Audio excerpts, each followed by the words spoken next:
episode of Winning the Moment, we have Tony Nelson, managing partner of Zion Wildflower. It's a really fun and engaging conversation. Tony and I have known each other since high school. We talk about everything from our kids to our wives to marriage to business to becoming an entrepreneur. And he's got a really interesting story of working his way through the corporate world and then finding his niche as an entrepreneur. Make sure you listen to the end, and I hope you enjoy the episode. Welcome back to another episode of Winning the Moment. This is episode 14, and I have a friend of mine since high school, Tony Nelson. He is the managing partner at Zion Wildflower and just another entrepreneur.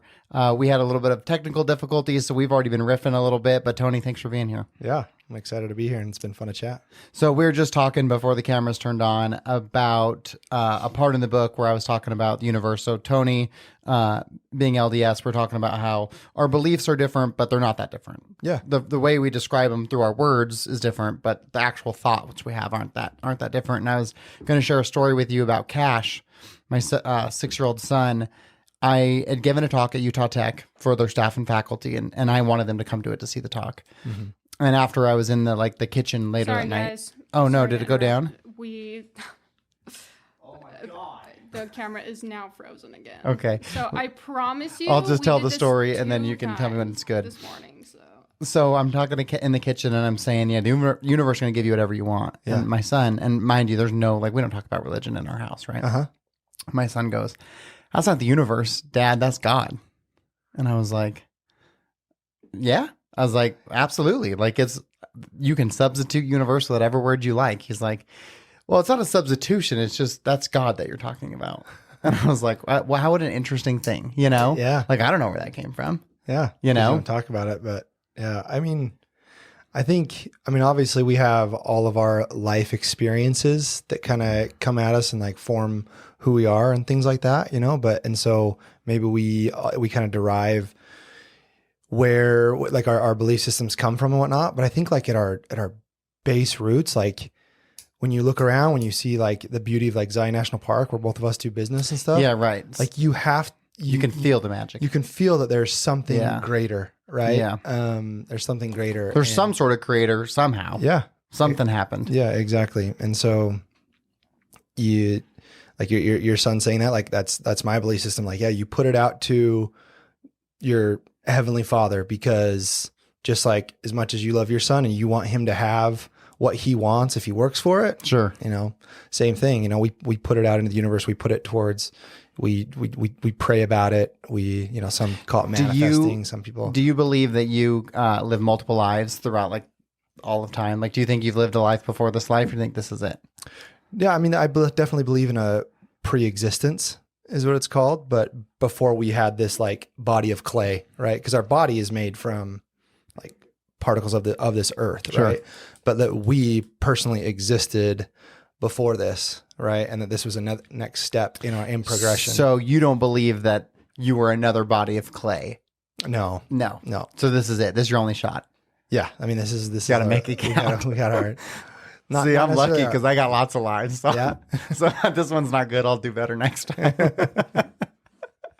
I like that. Yeah. I would say that I don't think I'll get a different one, but we don't need to get too much into the weeds here, but the principle of the resurrection, meaning that we will have our bodies again and in the eternities. One of my favorite quotes is what body do you think that is? The body we have now. I know, but you're saying that now as 36-year-old Tony. What? Yeah. What? You know what I mean? I gotta imagine it's in our prime, right? I don't know. Yeah, that's my belief. Is it when you die? Is it the body you die with? Because what if you died as a kid? No, I think that we'll all be in our prime. Yeah, you know what I mean? What if you were a kid? What if you died and you were 5? Then is 5 just your prime, or do you get to live what you would have been as a 30-year-old man? Have you ever heard of the principle of the millennium? So the millennium is when Christ came to earth. Okay. He was on the earth. He taught his gospel, right? Do you guys believe that Jesus was Christ, or are they two different people? No, he was Christ. So he's the... Okay. Yeah, he's the so you're talking Savior about Jesus. And Redeemer. Yeah, I'm talking about Jesus. Okay. Jesus Christ. Yeah. Jesus Christ came, and it says that when he left and when he ascended into heaven, the apostles were around him, right? Said that same way that he left is how he will come again, right? So in the second coming, he will come, and there's a period called the millennium, where Christ will reign on the earth for 1,000 years. So then if the way he left is how he comes back, that would mean that he stayed in the body he left in. That's right. Because So at then that if time, you died a 90-year-old at that man, time then he was no, but well, that's not necessarily true because that's when he died. That's right. But he came back in a resurrected state, right? That's Easter. He died, and on the third day he came back. When he came back as a resurrected being in the same body that he died in. How do you think we ever got Easter eggs with Easter? That's a good question. I do not know that. What's the story with that? I don't know. Because Easter is a spiritual holiday. Oh, yeah. That's what it's intended to be, right? That's like the root of the holiday. Santa Claus. I'm not sure how we got Santa Claus either. Yeah. Like where'd the eggs and the bunny come from? I'm not sure. What's more believable? Probably Santa Claus bringing the gifts. Yeah.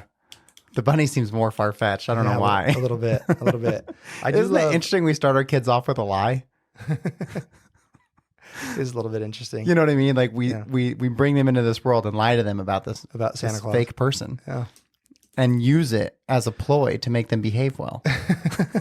That is interesting.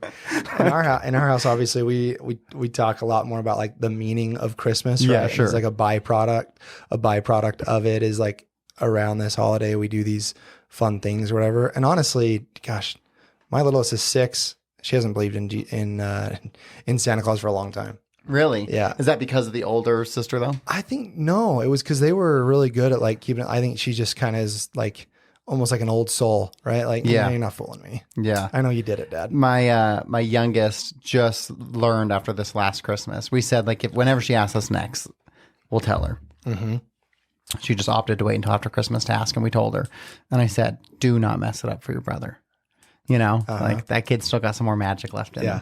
And I was like, as long as you don't mess it up, Santa's coming to visit you too. Yeah. So like, it's in your best interest. And it's so funny because even after, but like, there's just Christmas magic. Yeah. In my opinion, I think because for sure, because it's still magical for me, but it's more magical when you think some person is coming and giving you gifts. Yeah. Yeah, definitely. Have we been rolling this whole time? No. Keep going. The cameras are acting good, so you can keep rolling. Oh, that's been recording? Yeah. Okay, we didn't want to jinx it. So. Okay, I'm still gonna do an intro just so there can be like one yes, absolutely. solid run. Let's you do guys that. Are awesome. Thank you. And also, that was exactly 5 minutes. Way to be a man of your word, Blake. Okay, all right. Well, welcome back to another episode of Winning the Moment. It is episode 14. Tony and I had a 35-minute pre-podcast already done here, so we are well into the way of our conversation. Tony's actually a friend of mine from high school, and he's currently the managing partner at Zion Wildflower, and he's just an entrepreneur like me, and he's got a cool backstory that I'm excited to get into today. So, Tony, thanks for being here. Yeah, you got it. It's great to be here. We've already covered a bunch of topics in our pre-podcast conversation, some of which was recorded. But let's just start with your backstory. So kind of tell a little bit about your upbringing, how you got to where you are today. Yeah, sure. Pretty open-ended. I get to take this anywhere. That's awesome. Yeah, absolutely. So you grew up here. I would move to St. George when I was 10 years old. From Salt Lake? From Salt Lake. Yep. Were you happy about that? I was happy about that. Because 10 years old makes you what, third grade? Yeah. Is that about right? It was like third, fourth grade. So I'm young for my age, but and so in all the grades, I was like really young. Do you wish you were held back? You know, that's a good question. How could you not? You played sports. Imagine you as a senior, right? Having another year of sports. You know, I did think about that, like my freshman year of college playing baseball. Yeah. And like at practice and thinking about, what if I was down the street, still at the high school? Yeah. But then Cody, you got to think about it, man. Like, who knows what how the situation would have been different, you know, for some people, like if they do that, it's great for them. I mean, for me, I was always like pushing, looking at the people older than me. I loved like the group of guys that I grew up with and they pushed me and whatnot. Yeah. So, I mean, kind of like other things in life, like you never look back and say, I wish, cause I'm grateful for where I'm at right now and everything that That's happened. A good perspective. But then, there's some part of me. It's like, come on, dude. That would have been awesome. Have you read, you said we were talking before that we started rolling about, we've read a lot of the same books. Have you read Outliers? I have read Outliers. Did that make you think about that at all? Yeah, no, it definitely did. I mean, I have a completely different perspective now on just like education and things in general from reading and things that I like. have found in today's world, right? It's obviously a completely different world than when you and I For sure. grew up. But yeah, Outliers was awesome. It made me think about that. I held both of my kids back a year. Yeah, and I all three of my children are summer birthdays. Yeah. And so all three Yeah, of them mine we too. did. And that's actually when they very first started, but now we actually homeschool now. And Oh, so, you do? Yeah. That's okay. Which I think That's awesome. it'll still take effect because they're still going to do some classes there, and if they want to play college sports or high school sports. Yeah. Like How we're how doing long that. will you homeschool them for? Like once they get into junior high or middle school, do you want them at the school for the sports part of it, or? I think the neat part about it is like I don't have to decide that now, right? We Yeah. know that right now it's the best. Look at this for the guy kids. just being present as shit. Yeah. What a great. I'm trying to pull you out of the present. You're just not letting it happen. No, Good 'cause- for you. Well, and honestly, because that's that was like a fear of mine. Like, Yeah. Before we did it, like it was funny how it kind of happened because I originally thought, eventually we'll probably do that, and my wife was no. She's a elementary education major. Actually, Oh, played- so she's equipped. yeah. She played. She actually also played college sports. She's a softball player. At, Okay. Dixie, now Utah Tech. But she did the elementary education program and was all for like we bought the house we bought here in St. George because of the great elementary school. Like we were down. we Oh, were so down even that when you path. moved here, and you moved here from Atlanta, right? Yeah, we moved here from Atlanta. We got married here in St. George. Met here at Dixie College, now Utah Tech. And then moved to Atlanta for 8 years. But it was kind of a shift of like, I thought we were going to, she was no, and then she wanted to. And I was like, I don't know about this. But then What started that? What was like the thing that made you guys think you wanted to do it?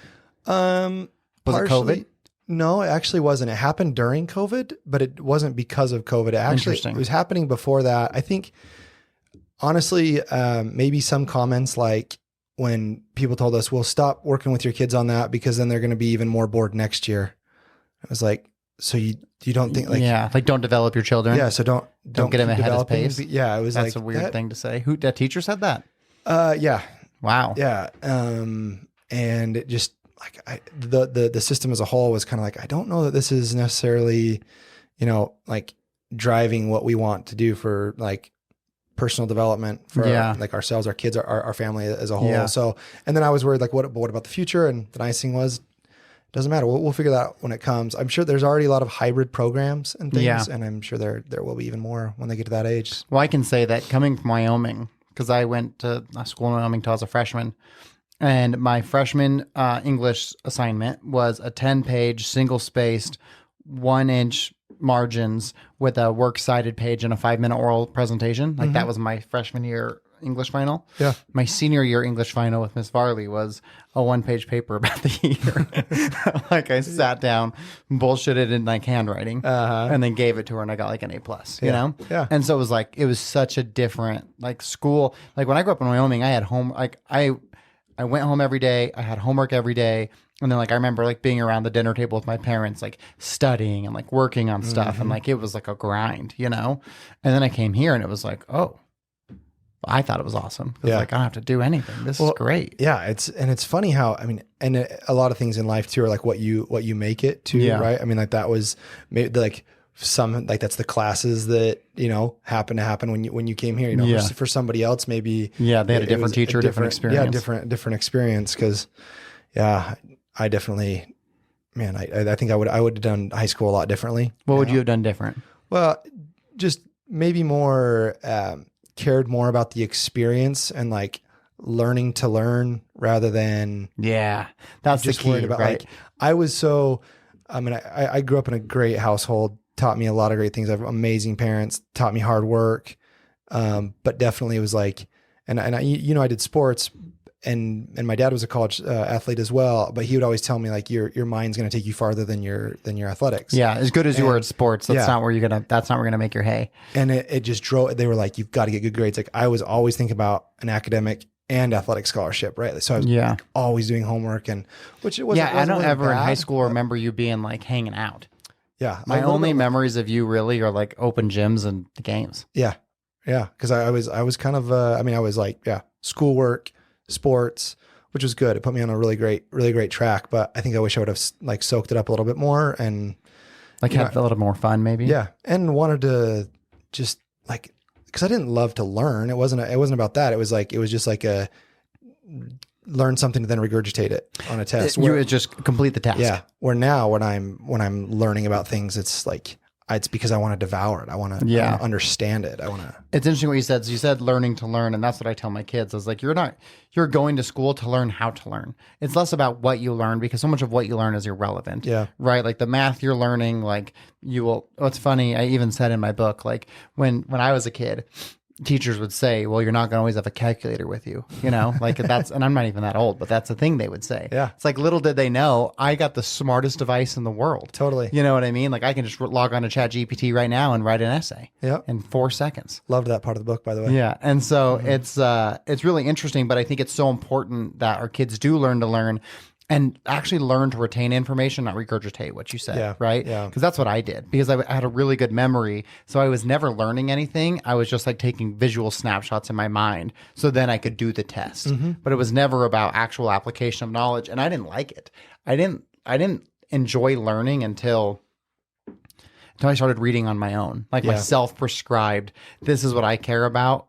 And so I'm going to be into it, you know, which is probably a part of my personality, just not wanting people to tell me what to do.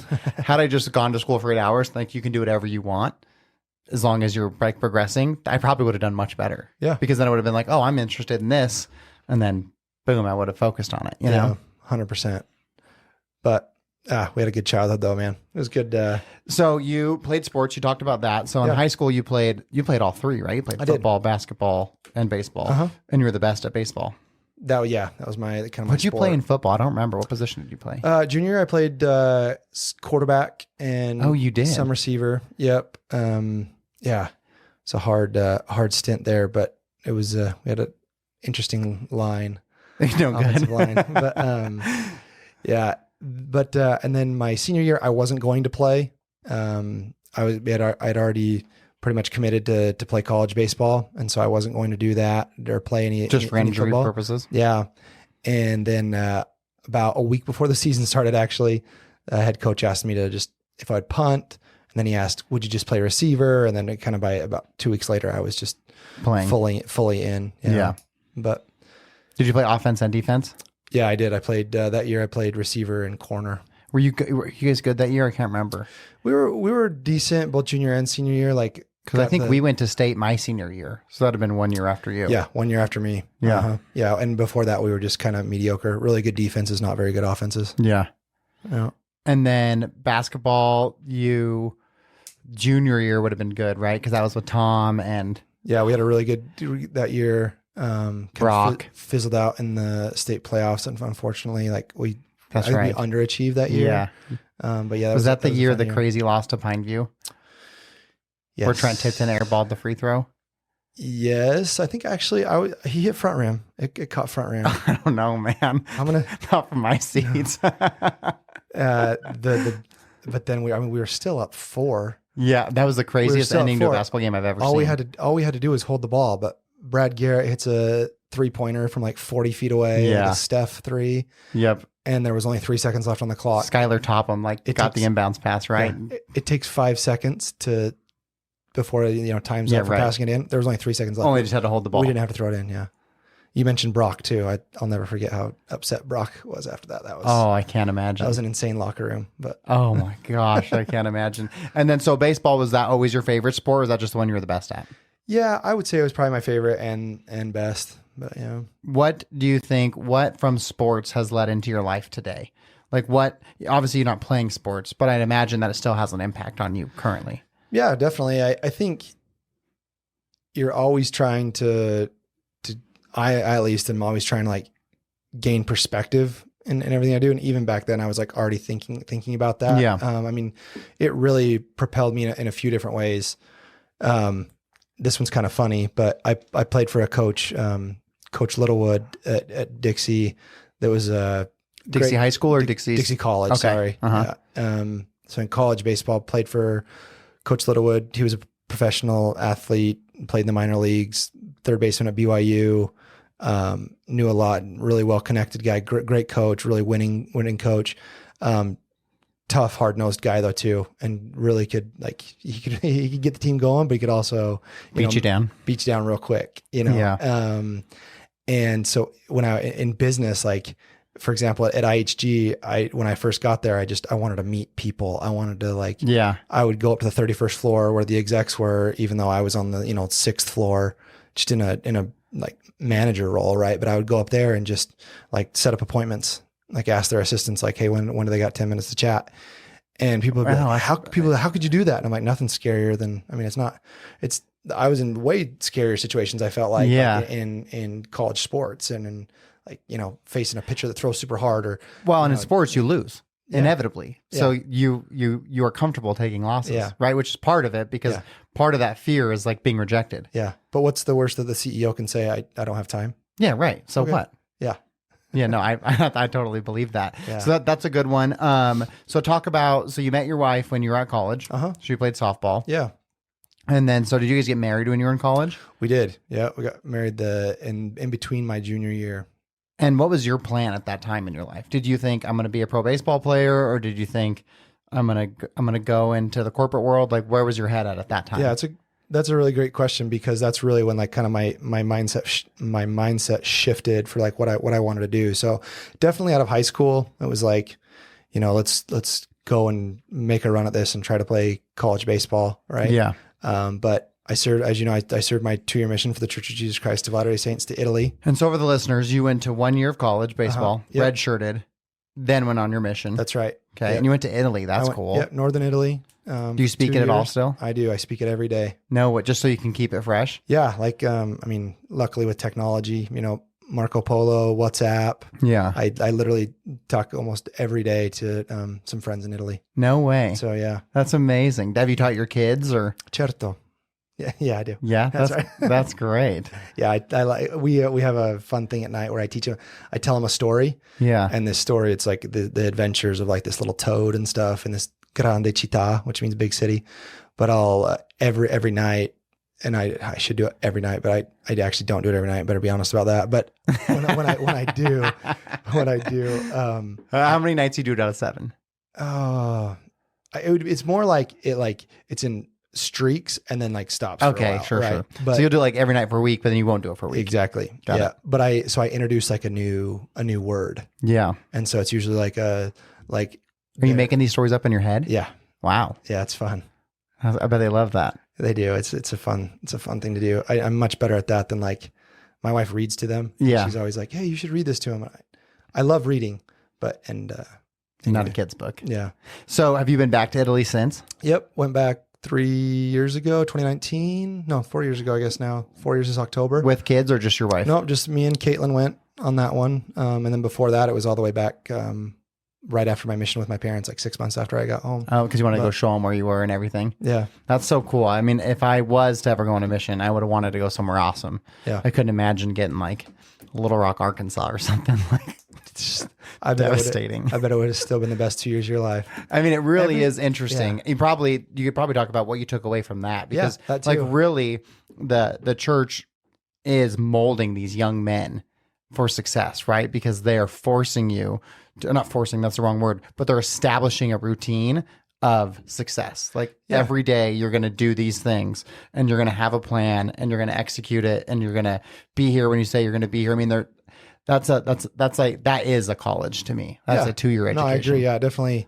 I mean, outside of like even just outside of the spiritual aspects of just talking about the growing up you have to do, where like, you're setting your own appointments. You have to be responsible. Back to like going and talking to executives or making a sales call or something.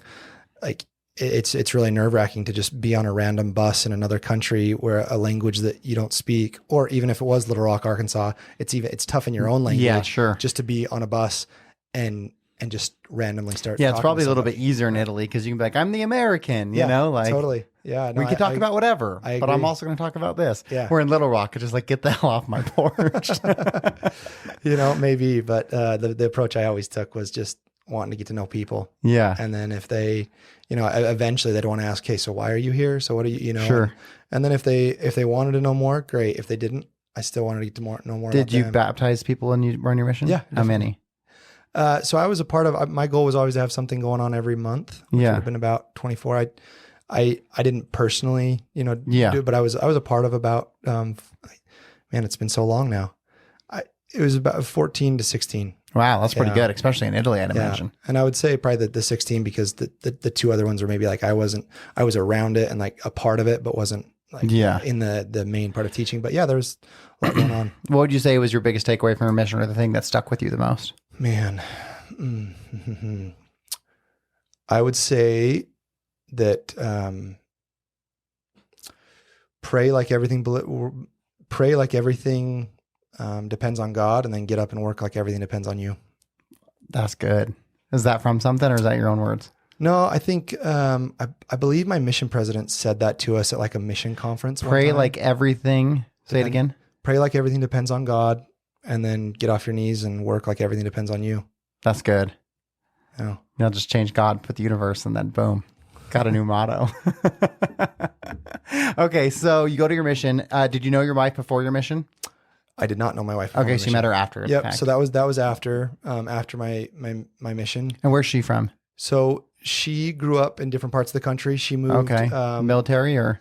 FBI. Oh, Yeah. So she was in Denver, DC. buckle up, audience. She was in Denver, DC, Vegas, just outside of Vegas and Boulder City, and then Portland. And Portland's where she finished high school. Wow. And it's kind of interesting. How'd she end up in St. George? Yeah. This is kind of a crazy story. So Yeah. she had a scholarship to the University of Utah to play softball. Okay, so she was a real athlete. Yeah. She was a really good player. She's amazing. It's amazing in everything she does. But the coaches changed right when she was about to graduate and come, because she'd already signed. Oh, so the Utah coach The Utah left. coach changed. Got Yep. And so the new coach reached out to her and said, "Hey, we're really excited to have you, but I want to make, some changes, and just so you know, I'm going to bring in another outfielder as well." And I think it just kind of rubbed her the wrong way a little bit. Yeah. And she's like, "Well, these aren't the coaches that recruited me." And she says she remembers one day just being on like the computer lab in Portland and like seeing the Dixie website and like seeing the picture of St. George that it has Yeah. on there. And she was just like, "Man, I think I want to go there," which was random, strange. She Wow. hadn't even been recruited by them. So when she came out to do one of her last visits in Utah and kind of visit all of them, she started, met with that coach at the U, and then went down to Provo and Was she LDS? Uh-huh. Okay, so that was her drive to want to be in Utah. Yeah, I don't know if it was. I think she would have gone. I think Anywhere. she wanted to play softball. Yeah, I don't Yeah. know that it was like she wanted to be in Utah. Yeah. Because of being a member of the church or anything like that. But yeah. Anyway, it happened, and she ended up in St. George, and yeah. So we got married. That was my junior year, and then your question was about what was my mindset at like that right then. Yeah, that's bad. We really got off topic. Yeah, which is good. You and I are good at that. Even when we just have conversations outside of podcasts. I'm so glad you remembered the question, because I did not. In fact, when you said your question was, I was like, oh, thank goodness, because I don't remember what my question was. Yeah, and I don't know that I did either until I got to like, okay, now we're married. Yeah. So my mindset then was, I don't think I want to play past college, even if it was like independent ball or minor league ball, or writing was kind of on the wall. Were you ready to be done because of your skill set had just met its ceiling, or were you just done playing that sport? Definitely a little bit of both. Yeah. I definitely wasn't fast enough to play at the next level. And maybe I could have worked on that earlier in things, but maybe in like lower levels of like what it's I called. wonder how much you can really affect your speed. Don't you think that a lot of your speed is just what you have? I mean, obviously you can work out your legs and maybe a little bit of technique, but I don't think there's a huge barometer that you can really change how fast you are. Yeah, you probably. I'd hope not, 'cause I'm not very fast. I'd prefer it to be someone else's responsibility than mine. Yeah, that's a good point. Yeah. But my mindset at that time was really like, okay, it's time to move on. Yeah. What were you going to school for? So I was going to school for business, and I had an emphasis in visual technology. And the only reason I had that emphasis was just because. What would that even be? Visual technology. Back then, it was like learning.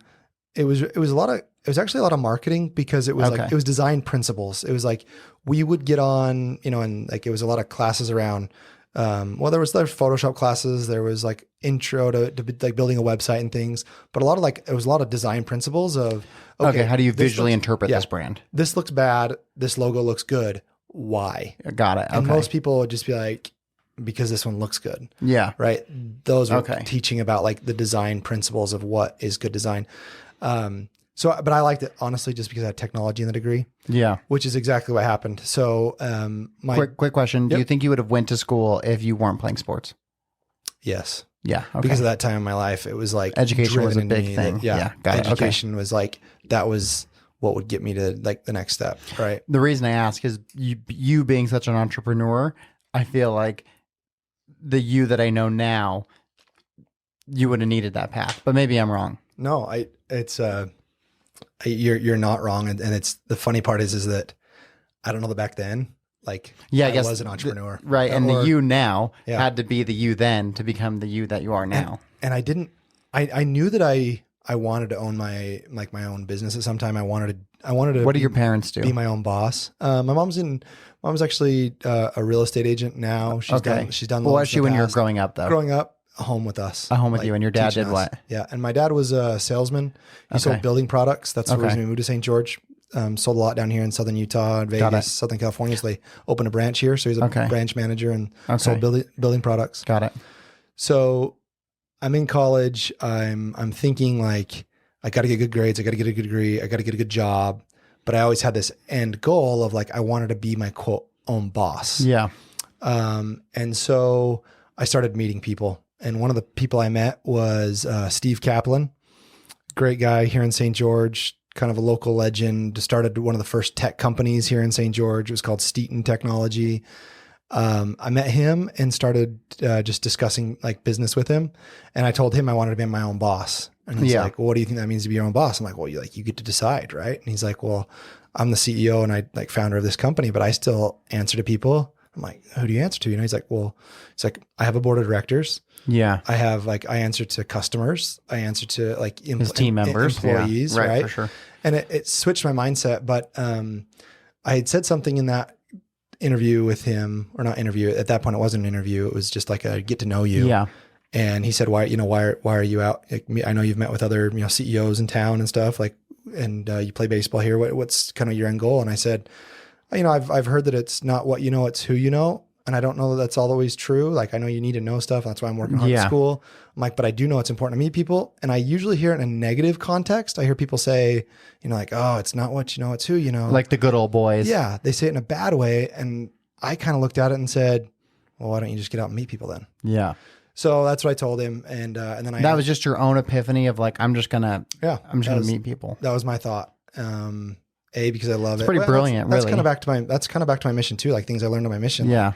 I loved the Italian people, loved getting to meet people, loved teaching people. So he emailed me about a few days later and said, hey, I really loved meeting with you. I'd love if, you came and worked for us. Let's find a spot for you. So while I was still playing college baseball, and going to school and just got married, I started at that company, and like on the road in a hotel, I took online classes. I was working at that tech company, and I was just doing that up until I graduated. And so what did you do for him exactly? So it was a neat position. It was called implementation. It's kind of like in business, there's like technology that people like develop the actual technology, but then the business always needs the technology, and there's got to be somebody in between. Right.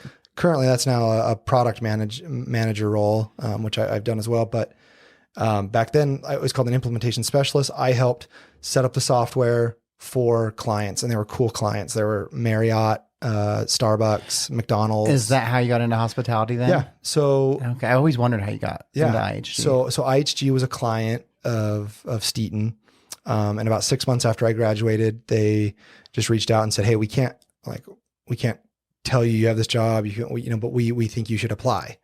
So I said, "Okay." They were in Atlanta. Caitlin was actually still finishing school. Was 6 months pregnant with our first, and it was kind of a crazy time. I had just started a little business doing hitting lessons and stuff, and but I was like, I think I should try this, And so I went out there, flew out to Atlanta on President's Day of I can't remember what year, but 2011 actually. And anyway, went out there, had a great experience, loved it, and took the job. And so we went out there. What was that like for you, moving your family with a pregnant wife all the way across the country to Atlanta? It was wild. It was at the first part, it was a lot of travel because it was like 2 weeks on, 2 weeks off. Like I would fly out there and be there for 2 weeks. And Yeah. I'd come back here and be here for 2 weeks. Like this is way before remote work, but Yeah. they let me do that, which was really neat. And so, yeah, it was crazy. And then once Caitlin finished school, she graduated, we set up an apartment out there. She came out there with me. And then, gosh, it was a wild time of life, but it was. Yeah, I can relate because when my daughter was 6 months old, we moved to Houston to start our marketing company. And I didn't have a salary or anything either. It was just like, the company succeeds or it doesn't, But it was a wild thing to be out there. But I think it's so important, especially for young families, to leave their core, just because it allows you to become who you are as your own unit, independent of influence. I agree. Right. And so I think that's a really important thing for young people to do, is to get away from that core influence they've had their whole life. I think it's always good to come back, but go and figure out, like, independently, who are we going to be as husband, wife, parents, and figure that out. And then when you come back, you already have this is who we are. And you're not being influenced or doing something that you just think, oh, my parents want me to do it this way or do that or do this. Definitely. Because I've also heard you talk about, we're always changing as people. And so like in a marriage, you've got to change together. Yeah. And, so it does solidify that when you get out. And yeah, it was good. It was hard. And it created the opportunity for you and your wife to really change, because there was no one there.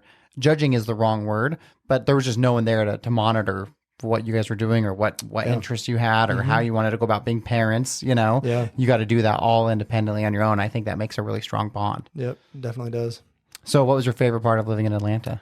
Or did you like it? I did. We loved it. I often would tell people, like, if everybody that I loved would move to the Southeast, I'd move back. Yeah. It was hard being that far away from friends and family. Just the time, man, it just takes so long, even like flying and stuff. It seems never bad going there, but coming back always sucks. Yeah. Like going to Florida, the day coming back is just the worst day of your life. Yeah, it's hard. So bad it makes me not want to go. Yeah, time change and everything. Yeah. But no, we loved it. I was actually grew up a Braves fan, so that was kind of fun, being by the Braves. Of course, yeah, because Braves were on TV all the time, and they had Maddox and all them boys. Yeah. Chipper Jones. Yeah, exactly. Yeah, the Braves are awesome. So, I loved it. We loved a lot of things about Atlanta. North Georgia's really pretty up in the mountains. We loved Nashville. Was only like 3 or 4 hours away. That was fun.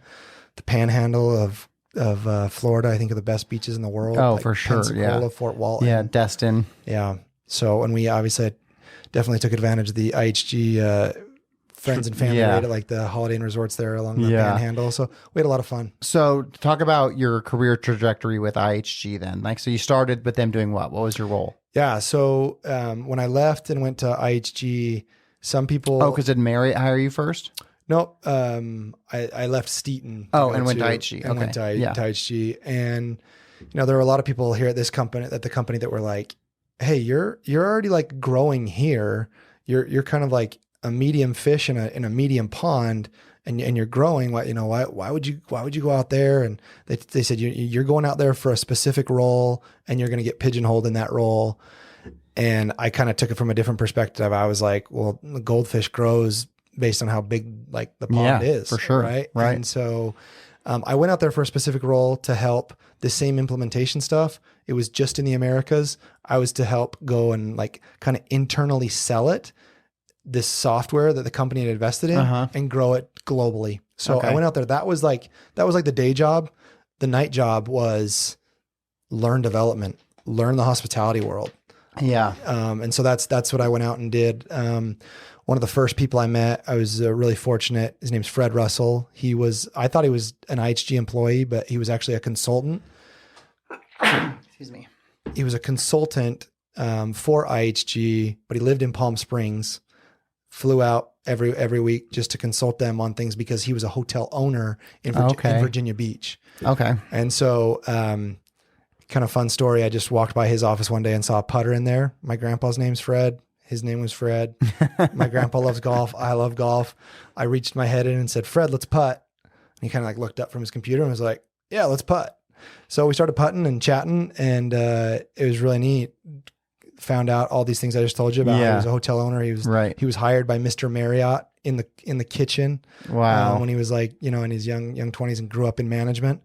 And one day he said to me, Tony, I don't think you want to climb the corporate ladder at IHG. I think you want to You want to get into ownership, don't you? And I'm like, well, I do, but I've grown up my whole life learning like get good grades, work hard, but now no resume is going to get me to how do I get into a hotel deal with like just like, hey, here's my resume. Yeah. You know? And so he taught me sort of the ins and outs of like what it takes to put a deal together. Yeah. He said, there's always the guy that's, you know, we looked at it. I'll never forget it. We're looking out over, you know, whatever story floor we were on, we're looking out the window, and he's like, there's always the guy that's saying, you know, this is there, that's there. There's that corner right there, you know, X would go well there. You know, a Holiday Inn would go well there. So there's the guy that puts it all together. And the way you do that is you just start doing it. And then you get somebody with a wheelbarrow of money, you get somebody that's got banking relationships, you get somebody that's got operational experience. And so he's like, so do you have any operational experience? I'm like, well, no, I've worked at a hotel like one summer, like hauling furniture around, but I don't have any management experience. Like, okay, you got a lot of money? Like, no. Your parents got a lot of money? I mean, they're all right, but then no. And he's like, well, then you're going to have to be that guy that's kind of putting it together. So, and he said, and back to meeting people, he's like, you start putting things together and you start meeting people and putting it out there, you know? So that was kind of that was the transition. And man, it was a hard transition because like you said, you know, it's weird to think of that I would have gone to school, even though I'm now like the entrepreneur that I'm now. Yeah. But I wasn't back then. And it was I guess because your parents kind of ingrained in you, like, do what you're supposed to do. Yeah. Right.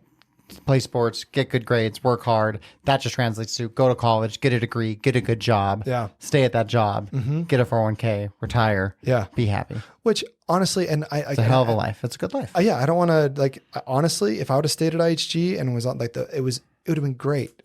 And so things could have been great. How far did you climb at IHG? Did you stay in that role the whole time you were there, or did you get promoted a couple times? No, so I got promoted a few times. And like when I left, it was like my next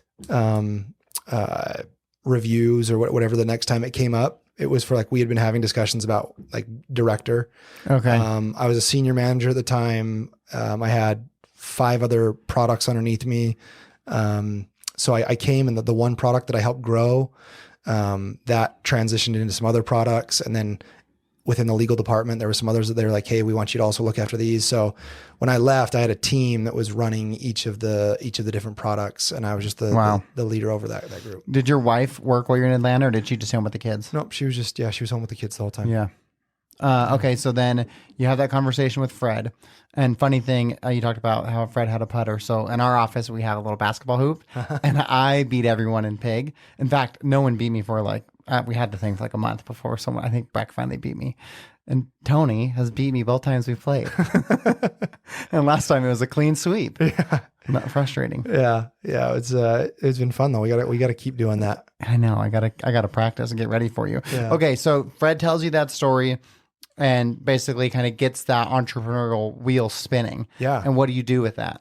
So what I do with that is I just start evaluating things like crazy. I just start. Because I remember when you came back, you were just looking for everything. Like you were just like, it was like you were everywhere, trying to find land, looking for deals. I didn't know the backstory of what you were doing. I just know Tony is like a dog with a bone. Like he's out to find something, you know? Yeah. Yeah. And that's who I was. So a couple things happened during that. Like I learned what it took to put a deal together. And then I started learning about like more the economics of it. And once I learned that, I just started reviewing like deal after deal, like which one makes sense. And I had to believe in it so much. For the audience, hold on a second. So I think it's really important because what you did, because people listen to things and sometimes they look at people and they say, well, I couldn't have done that because I didn't know this person. I didn't have that money, but you did it. You started like that day of looking for deals without any knowledge or opportunity, right? Yeah. You just said, this is what I want. So I'm going to figure it out. So I think it's really important for the people listening to really pay attention to the words that you're saying because you just taught yourself how to do it and you went out and found it. So someone looks at you now and says, oh, well, Tony was one of the owners of Wildflower. Like he's so lucky. I really want the audience to connect with the story as to how it came to fruition, you know? And it's a long story there too, because that goes back to at this time while I'm meeting Fred. This is back kind of when Airbnb is just about to start.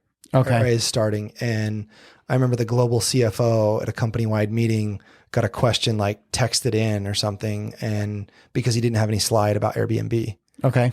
And they said, well, it's just not going to happen. Like the risk factors. So IHG is saying it's not possible. Yeah, it's just like taxi said Ubers weren't going to happen. It's not going to take off.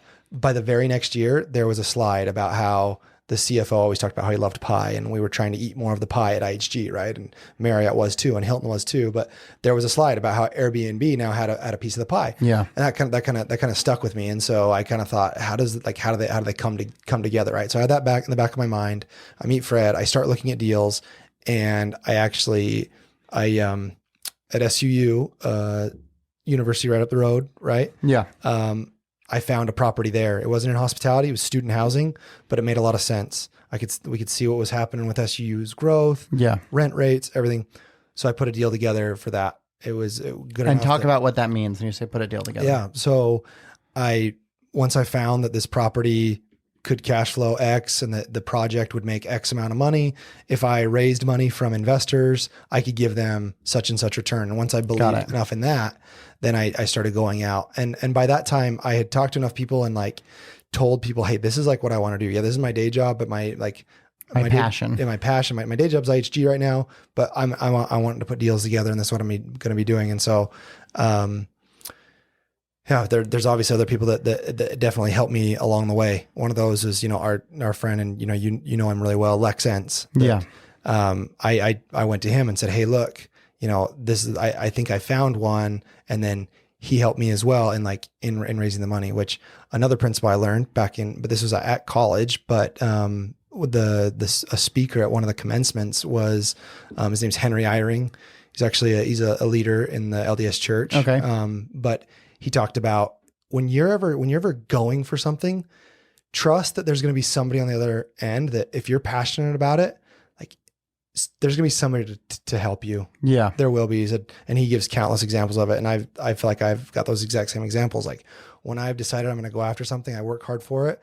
There is somebody there that like, yeah. Well, that goes back to the intention, right? Yeah. I call it the universe, you call it God. But when whatever that thing is, right? I'll call it the universe, sees the effort you're putting in. Mm-hmm. And I believe that it wants us to succeed. So it's going to put the people in place to make it possible. Totally. Right. If you just sat on your couch, you said, I want to own a project, and never did anything, then obviously you'd never own a project, and you could blame it on luck or whatever you want. But when the universe sees you actively pursuing something with passion, it's going to put that Lex Entz in your life. Yeah. And it's going to put that Fred in your life, and it's going to give you all the signs. And if you follow those signs correctly, then you're going to end up where you want to be every single time. Yeah, definitely. And along with following those signs too, I mean, I've been so fearful of a lot of different junctures in my life and things, but I always tell myself too, like a journey of 1,000 miles on a train starts with one green light. Yeah. Like all those signs don't necessarily have to be there for you, but like when there's that one, like follow it. And sometimes you'll take a wrong turn, or you'll misread a sign, and it may divert you for 6 months, but that doesn't mean you can't get back on track, I completely agree with that. So yeah, so that's kind of how the transition happened. So did that SU deal happen? It did. Yeah. So that deal happened. What did that feel like for you? It, you hear this in a lot of books that like you get to a goal and you're thinking it's going to be so much better than it is. Yeah. But then you get there and you're like, okay, now the next thing. I know, right? That's the problem. You've got to love the journey though. And I did love that journey. Like I loved trying to find those deals, and I loved that, somebody backed out in like the week before we were supposed to close, and it was like so hard, and I was like so devastated, and it made us work that much harder. And then like we fulfilled that like last investor in like the 11th hour. And now you got that mental muscle. So now if it happens again, you're like, we'll be fine. Happen in this SU deal. We'll get somebody. Yeah. It's amazing. I think that's probably one of the biggest takeaways of my adult life is learning that it is the destination, because I feel like we're almost taught or trained from a young age that it's about the journey, that it is about the destination. Like get to this thing and you'll be happy. Yeah. But then we all get there and it's like, oh shit, like I'm 30, I have 70 more years ahead of me. This can't be the thing because there's too many more things to do, and you've really got to love the pursuit, because you're always going to get somewhere. And wherever you get, I was telling Kyle, who works for us, he's like, yeah, I just need to make this much money. I was like, look, I know you think that, But the problem is the second you make that much money, you will increase your life to that level of money. Yep. And so the desires you have now for things that are outside of your means will still exist. They'll just be different desires. Like there's never, well, there is a number. I think it's like 250,000. Once you're there, then basically you're fine, you know? Yeah. But There's definitely a lot of studies about, and I'm sure it always changes with inflation, right? There's Yeah. always been this like, you know, I had an accounting professor in college that would say there was like this magic money number that like, that's when now your bases are covered and things like that. And I don't know. I think those are interesting, but I think it's more about, I'm a big believer in iterative development. And that's a big word, iterative. I don't know what that means. So it actually, I mean, in technology, they call it, this kind of goes back to my technology iteration. days, but iteration, Yeah, right? okay. So Got it. being iterative in the way that you think you do things. Yeah. Like do something, learn about it. Yeah. And then from what you've learned, now you'll get better. And that's how you Yeah. exponentially grow, right? And so, you know, when you enjoy the journey, that's how you enjoy it, is by just knowing that like I'm just learning and I'm going, you know, and like you said, those mental muscles that have to be exerted in doing those things is like, yeah, what propels you to the next thing. Like, Yeah. then when starting the Wildflower, it was a kind of a crazy concept. And so a lot of people told us no, a lot of banks told us no, there was a lot of Yeah, because setback. you were at the beginning of that, and so for the Yeah. people listening who can't see it, Wildflower is this incredible glamping project just right outside of Zion. And when you guys did it, because you started with the tents and the wagons, right? Yeah. And when you did it, it was kind of like, well, that's crazy, you Yeah. know? Yeah. But really, that's what the consumer wants, and it's so much more profitable. Yeah, it's been fun, and that is what the Wildflower is. We've just finished kind of the second phase of it.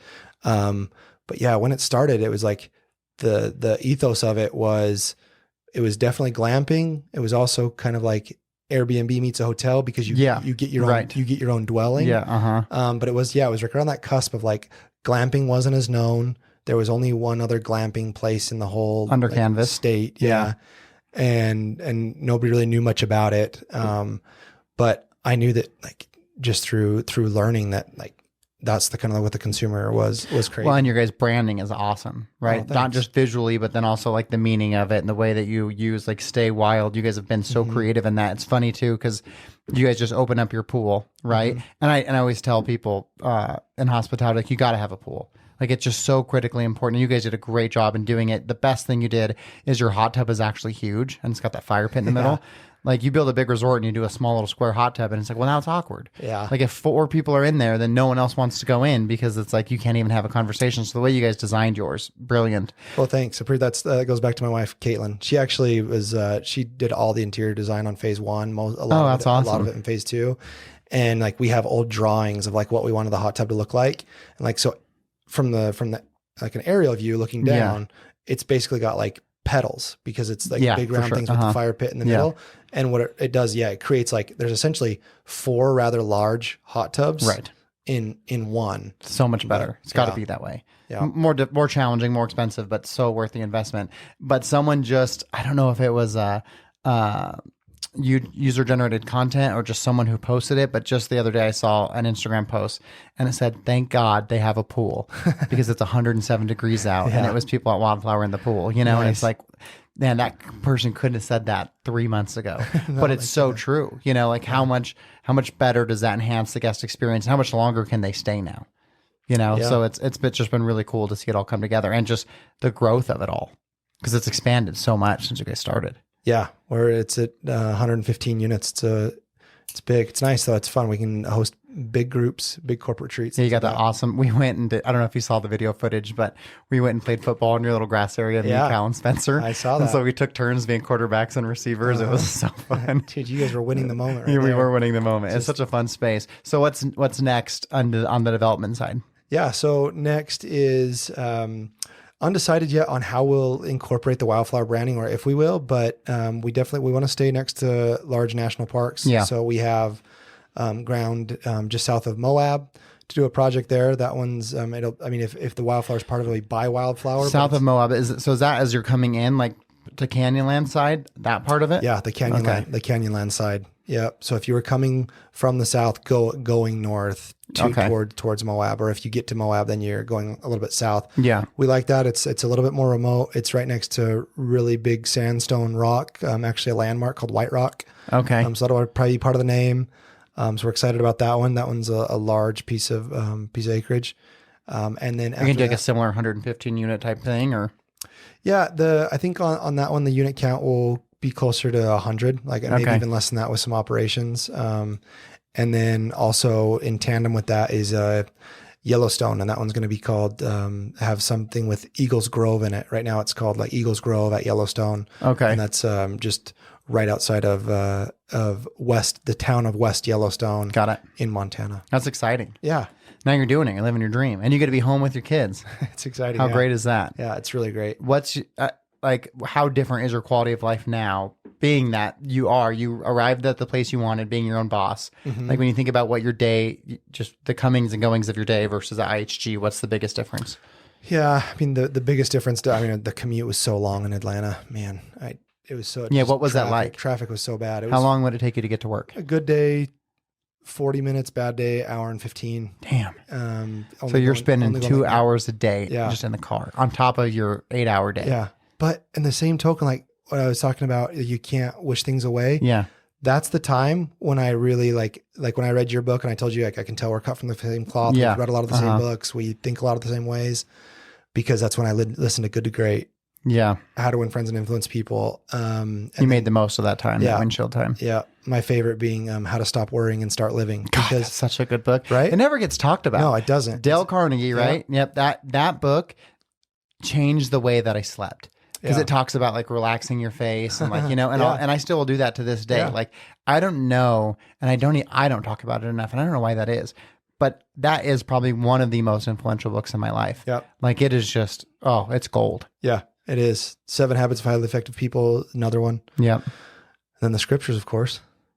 Do you read those pretty frequently? Yeah. When people say like, hey, what are your books? Like I say, 7 Habits of Highly Effective People, How to Stop Worrying and Start Living, and the Book of Mormon and the Bible. How many times have you read the Book of Mormon? God, good question. I'm not even entirely sure. I mean, like there's a lot of times you're just going back to passages. Don't necessarily always read it cover to cover, but we're probably up in like 20 times maybe. Wow. What about the Bible? Similar. Yeah. Wow. That's amazing. Yeah. Never read either. You should do it. I know. I really should do it. I mean, if nothing else, the Bible is a historical text. I know. I got to read it. Just have a hard time with the way it's written. Yeah, I was just talking to Blake before with the podcast because he's reading The Art of War, and I started that book. It's the only book I've ever started and not finished. Okay. And I made the mistake of bringing it on vacation. Book, oh, okay. Not a vacation book. Yeah. Just that's not it. And I was like reading it, and I was like really laboring through it. And usually, even if I'm laboring through a book, I'll still finish it because I'm just like mentally my OCD. Mm-hmm. But that one, I was like, nope, put it away. Didn't finish it. Yeah. I could see that also, with the Bible.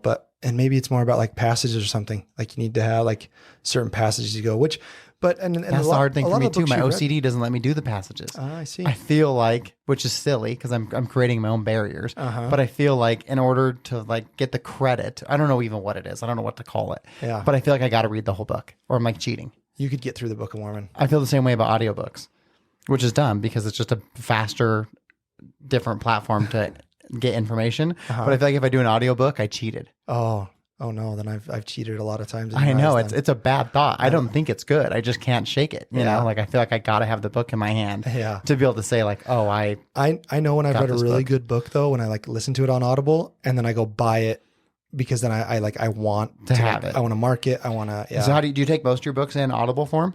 No, I love biographies, and if they're biographies, I usually read them like a hard favorite biography. Oh. Steve Jobs was really up there. It's written by Walter Isaacson, which Walter Isaacson doesn't write many books. He only did like Einstein and Benjamin Franklin, I think, and then he did Jobs. Benjamin Franklin's up there too. His biography was amazing. I just finished one about Andre Agassi, which is really cool. Yeah. Have you read Shoe Dog? I've read Shoe Dog. Shoe Dog's great. That was a great one. So good. I love like learning about religious leaders too. Their biographies have been some of the most just amazing books just to learn about like their life. Now their perspectives. So then let's talk about winning the moment for a moment. What was your favorite part of the book or your biggest takeaway? Definitely. I mean, I told you this before too. Some of the stories that you have are really, really killer. Like obviously knowing you and Breck growing up, making and it fine. learning that like the first deal you guys were going to do together, like He kicked me out of it. Yeah. It's funny because anyone who's in the book, I had him read it first, right? So if I talk about you, then I gave you the passage and said, hey, you end up in the book. Here's what's said. Read it. Let me know. Approve it. Don't approve it. Change your name. You tell me, you know? And so Breck, of course, read that. He's like, yeah, nope, it's good. And then the book come out. And like a couple people had text messaged us together. Like, I didn't know this cell phone story. Like, that's savage. And Breck's like, God, I should have read that better. Like, no way. Because that's like what makes it. Right? It's totally. It's a great story. It's true. So it's like, just talk about it. It is a great story. And yeah, I mean, just for listeners too, like how you were telling them about, listen to the exact things they're saying, because like, you've got to go get it. It's never like, oh, they just had it. Like in that moment you had to go get it. Like you had a choice to make. Yeah. I mean, you got kicked in the shorts. Bad. And really? How many people play the victim and then just their whole life would be like, I would have been somebody if Breck wouldn't have kicked me out of this business when I was 19, then I would have been successful too. Yeah. Well, I mean, then versus look at how many ownership. Look at like 90% of, maybe not 90%. I don't know the stat. I shouldn't just throw out stats, but, there's so many motivational speakers that are always like, it's something that they overcame, something hard that happened to them. Yeah. Like I'm glad I said that because it reminded me something I really wanted to mention about when you talked about like the transition from like IHG to entrepreneurship. Yeah. Was really about like, I had to have this shift of mindset. Like I had to get rid of a victim mentality. Can't have it. I had to get rid of, what's the word for it? An abundance mentality is what I had to have. Yeah. A scarcity mentality is what I had. Yeah. Like 100%. I don't know why. It's like one of the biggest keys to being a successful entrepreneur is believing and accepting abundance. Yeah. And like wanting it, desiring it, being okay with it. Going back to even, because now you're gonna finish the Bible and the Book of Mormon.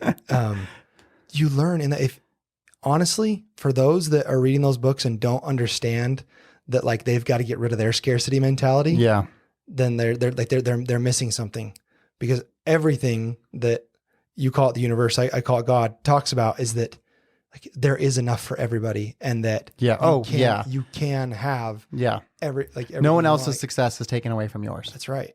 No one else that gets a land deal makes it so you can't get another one. Yeah. There's too much land. Which is hard to, that's because when someone gets it, it's like, oh, son of a bitch. Crap. Like, I can't believe that. Well, I would have done this. If I would have done that. He's only 34. You already got, you know what I mean? It's just so easy to get stuck in that game. There's a couple things you said that were important.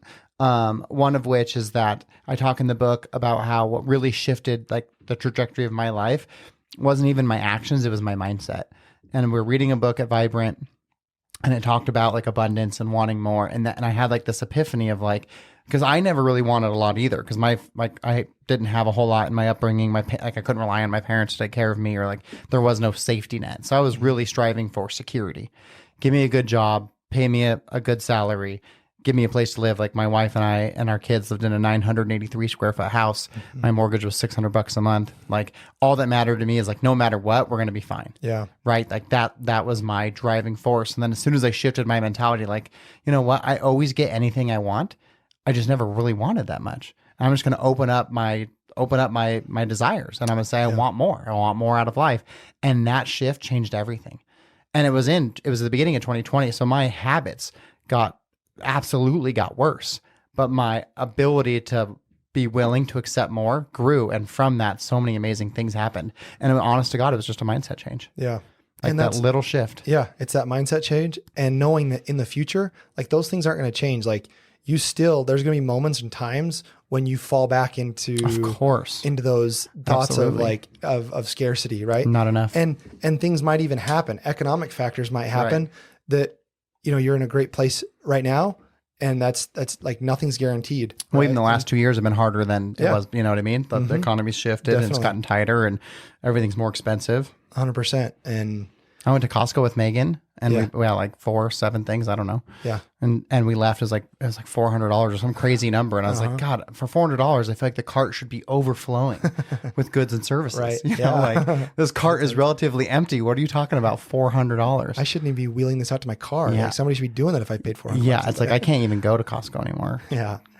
Yeah, exactly. Exactly. But So one other thing you said that I want to touch on is about losing, because I think what's so important for people, and you said like, got to talk about that story because that's what a triumph is built on.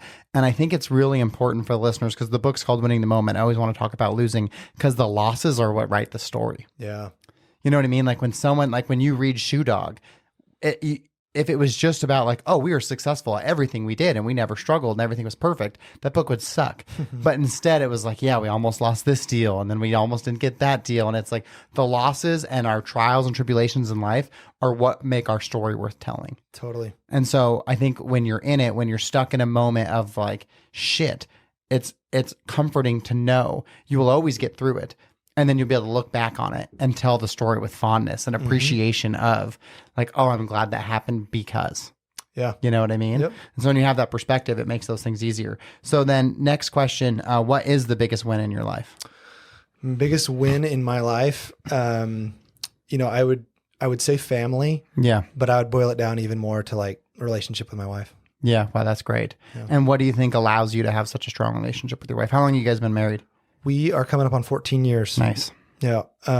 What allows us to have such a strong marriage? Or what's the key, Yeah. right? Like what's the key to the success for that bond? I definitely believe it's in changing together. Yeah. Right. Like I loved your part of your book about, I actually had similar thoughts of that, of like, Yeah. there's times that like I've wanted Caitlin to learn certain things or know certain things. Yeah.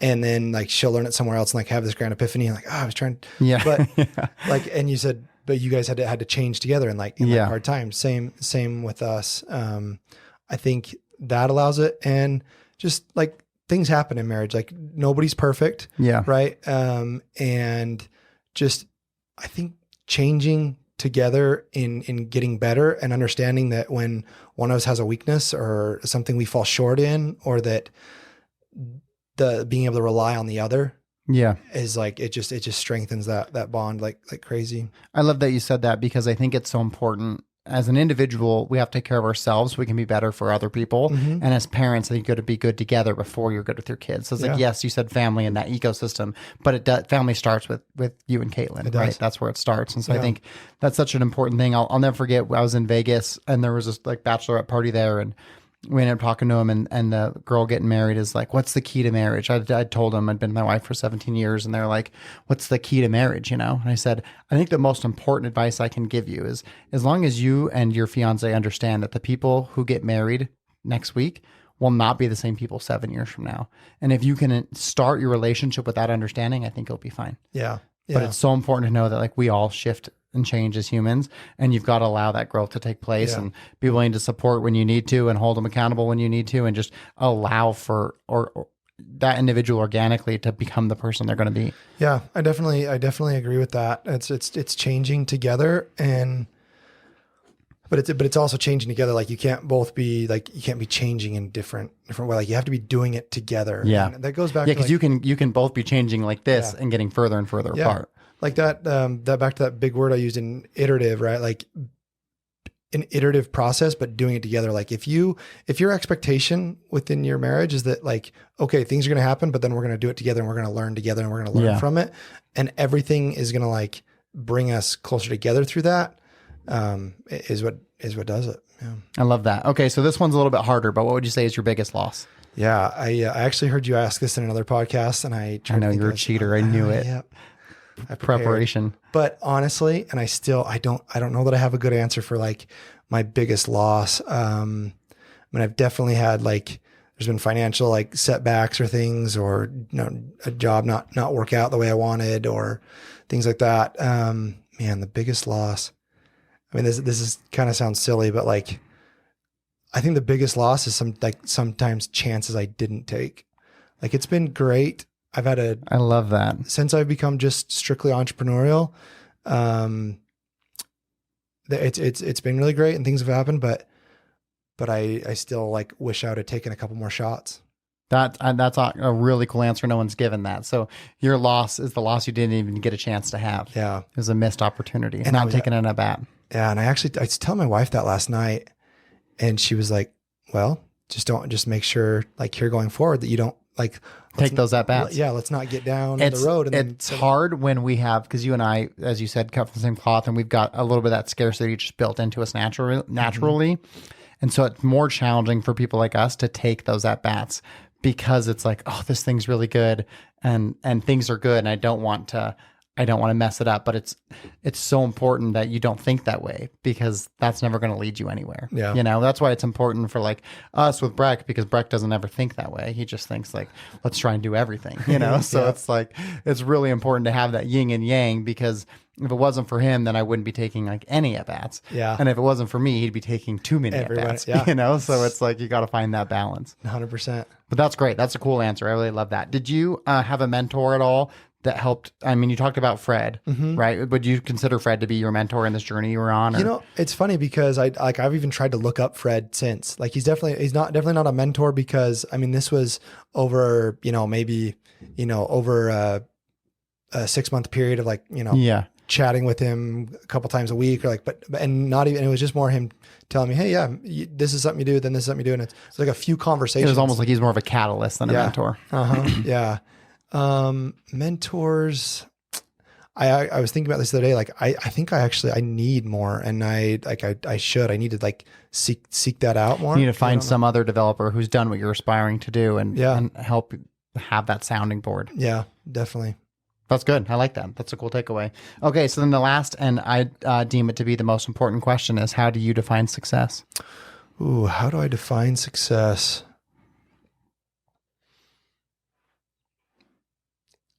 I define success as, in every situation, making sure that I take something away that's going to make me better going forward. Like, it's because I can very easily, in my mindset, I can get stuck in like, when something doesn't go right, I can try to make like a molehill a mountain, right? Sure. Like success for me personally, like how I define it is, I know I'm being successful in my life when things are going along and I'm making mountains molehills, not the other way around. Yeah. So would you consider yourself successful?